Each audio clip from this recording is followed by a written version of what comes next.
Hello, Alex, Rogers. Hello to Oregon.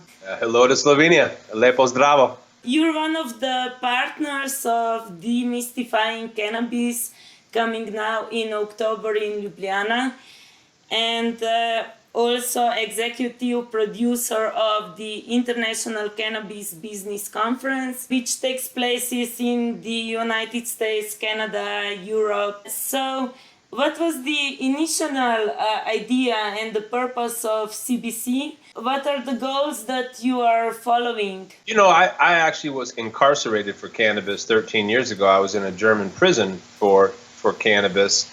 And when I got out of the German prison, I was selling weed in Bavaria, in Bayern.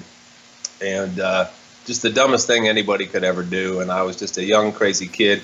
And when I got out, I said, you know what? I want to do something special all around the world with cannabis. I want to not just be someone who sells cannabis and makes money. I want to be someone who changes the laws.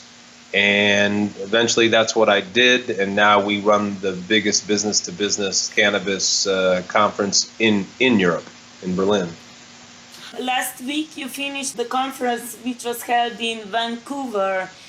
Had the expectations fulfilled? It was our Vancouver event's amazing. It's people love it. We're a little bit different there's a lot of cannabis events in America now. There's actually a lot in Europe now, and we have a little bit different mentality. We like our events to be fun, exciting, entertaining, whilst carrying the message of legalizing cannabis all over the world. And who is attending such events? I mean, basically it's investors, finance guys, it's ancillaries, it's producers, processors. That's about it. I mean, those are our main demographics. And what are then the results of such events? It is networking? Networking is the main thing. People get to network with like-minded folks in like-minded industry.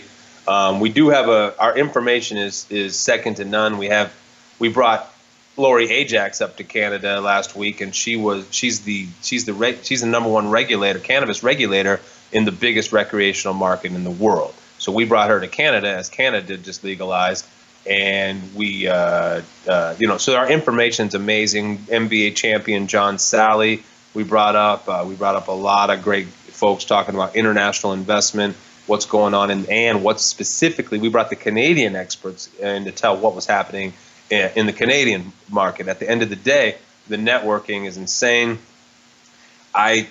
Tens of millions of dollars get done in business at our conference. In Berlin, I would hasten to say hundreds of millions of dollars get done in business at the Berlin ICBC. So deals get made, connections get made, money gets made. It's pretty intense, but yet at the same time, everybody's smoking weed outside in the smoking area. So you have all these suits and all this major business going down, and everybody's got a real nice attitude, because everyone, half those people still smoke weed. Half don't. You get a lot of suits that come from the finance industry, and they don't smoke weed. Well, that's fine. They're still affected by people just love this industry. So people from every industry that is crossing over now into the cannabis industry, whether it's tech or insurance or whatever it is, it crosses over into the cannabis industry. So you have all these professionals that were used to adhering to these certain fiduciary mores, if you will. It's kind of a big word. Basically, working traditions, right? And they get to the cannabis industry, and it's very refreshing. So you can go to conferences where it's just suits and older people and whatever, but for our conference, we also like to bring in some counterculture elements. So we like to make money, change the world, but we also like to have fun, because cannabis is fun, and people just can't forget that. And some people try to forget it and treat it as a commodity, but it's a little more than that to most of us. Fantastic. What opportunity do you see in collaboration with the Research Nature Institute? concerning Demystifying Cannabis conference, and why did you decide for this collaboration? I've known Bojo for 6 or 7 years now, and I actually have lived in Slovenia for 2.5 years. Moja žena je Slovenka, and ja sam 2 meseca skoro vsak leta v Sloveniji.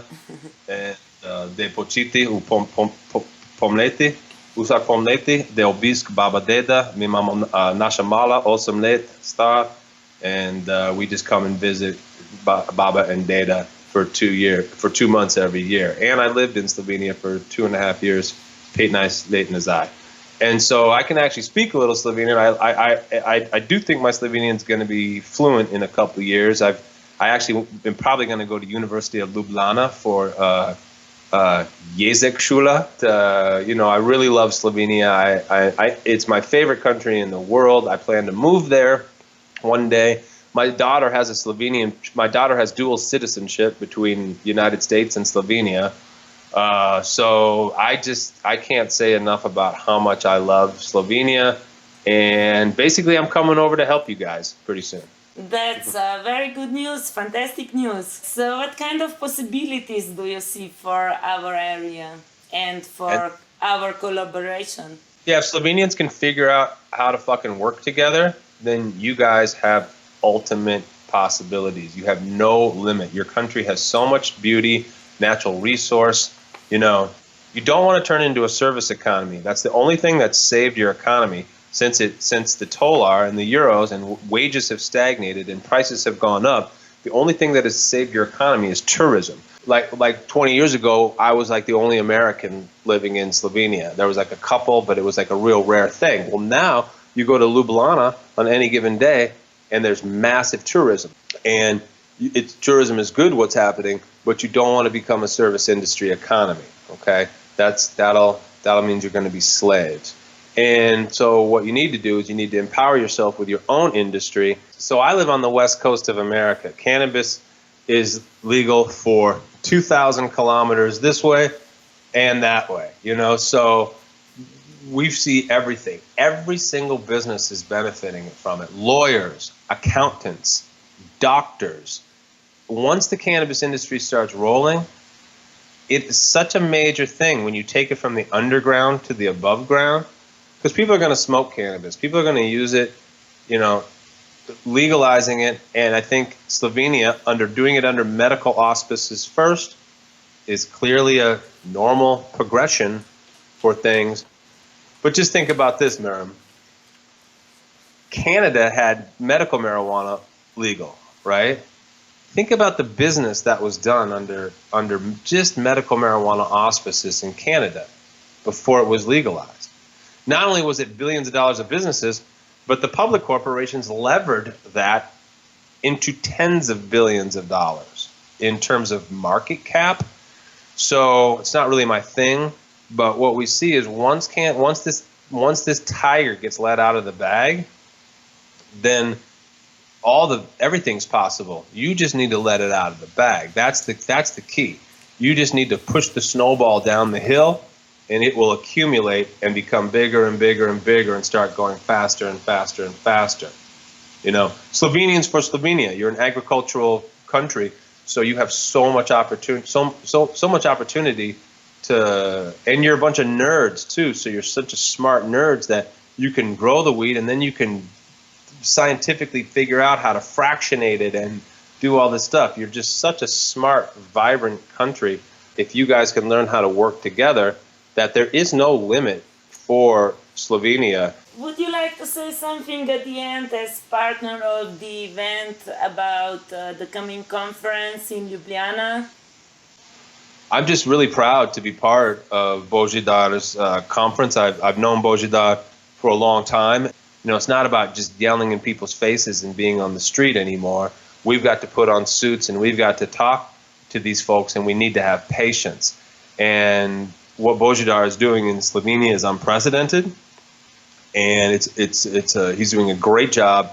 And I'm just really happy and proud to be helping support demystifying cannabis. Do you think such events can bring something new? There's no doubt they can. Every little bit counts, you know, every single time you're educating people. To educate the medical community about this is super important because we see so many examples where a state or a country will have a medical marijuana law, but the doctors will still have afraid or have trepidation to prescribe it, or as they say in America, recommend it. So for example, in Oregon, they have medical marijuana since 1998, and until about 2004, there was about 10,000 patients. So for 6 years, 2000. Well, then from 2004, 2005 to 2010, it went from 10,000 to close to 100 or 75,000 patients, right?